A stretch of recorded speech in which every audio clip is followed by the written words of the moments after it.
NASA astronauts on board the International Space Station. The commander of Expedition 42, Barry Butch Wilmore, who has called the station his home since September 26th, and Terry Virts, who arrived on the station 10 days ago. So let's go to the station now. In station, this is Rob Navius in the Orion Flight Control Room. How do you hear me?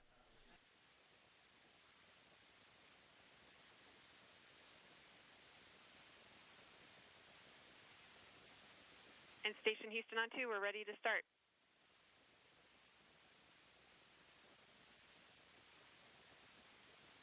Copy that. And station, once again, this is NASA Public Affairs Officer Rob Navius in the Orion Flight Control Room. How do you hear me? Loud and clear, Rob. How do you hear us? We hear you 5 by Terry. Good to see you guys. This is a big day for the nation's space program, of course. Orion poised on Launch Pad 37 at the Cape to begin a new chapter in human exploration for the United States. For each of you, what are your thoughts on the significance of today's mission and the impetus this will give the U.S. in the years ahead with the goal of a mission to Mars on the horizon? Thanks, Rob. You're right. This is an awesome day in NASA and in America's human space program. It's been a long time since we've launched a new vehicle, since 1981, the Space Shuttle. So this is a great day for America, and it's an exciting chapter. Orion hopefully has a future, many decades into the future, of going on to the Moon, Mars, and beyond. And I can say, Rob, that the first vehicle since Apollo that's going to leave low Earth orbit, and it's a thrilling prospect when you think about actually exploring the solar system. Who knows where it'll take us? Who knows where we'll go? We'll find out as time goes forward. But this first step is a huge one on that road to that path that we'll take eventually.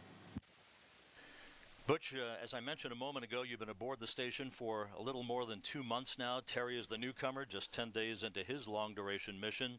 Again, for both of you, what have you guys learned from your time on station, and what are you learning about life in space on an extended basis that will be vital to crews that will set out on expeditions to Mars?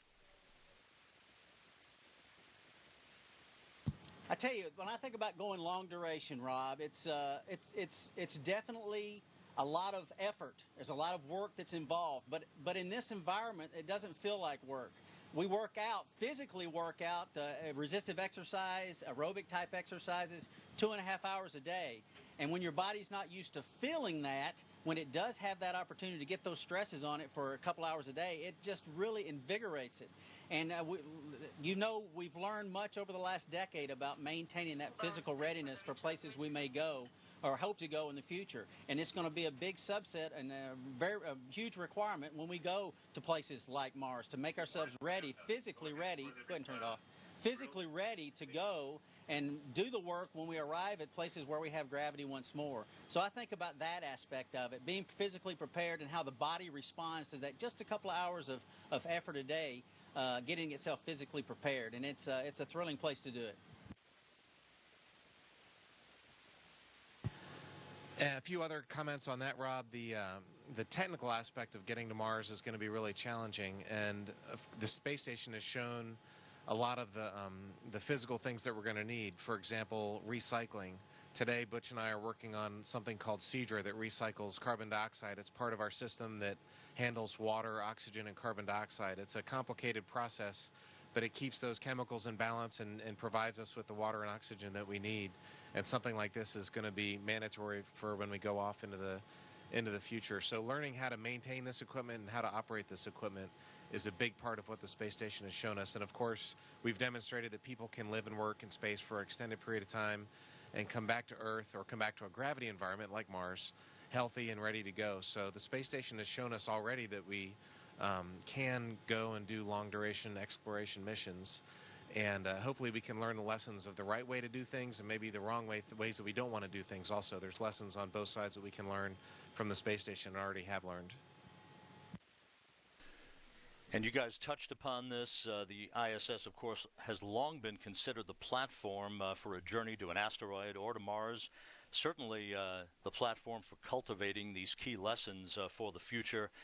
Finally, for each of you, what are your thoughts on the importance of the station in serving as this proving ground for the things that will be needed before we mount a mission to an asteroid or Mars?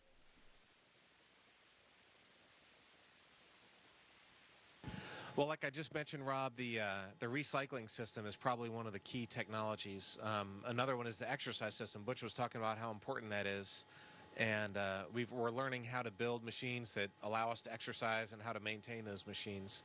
One of the things that you wouldn't necessarily think about, but is just the logistics of stuff. You've got food and clothes and water and spare parts, and maintaining that is a really big task, bigger than you would think, and that's, I think, one of the main lessons we're learning. We've got a 3D printer right here. I can hear it buzzing right now. It's printing out something. This is the first time that we've done that, but if we can have a printer that can print us spare parts, it could really reduce the logistics requirements. And logistics equals mass, and mass equals dollars. And so learning how to do that efficiently will actually help make a mission like that possible.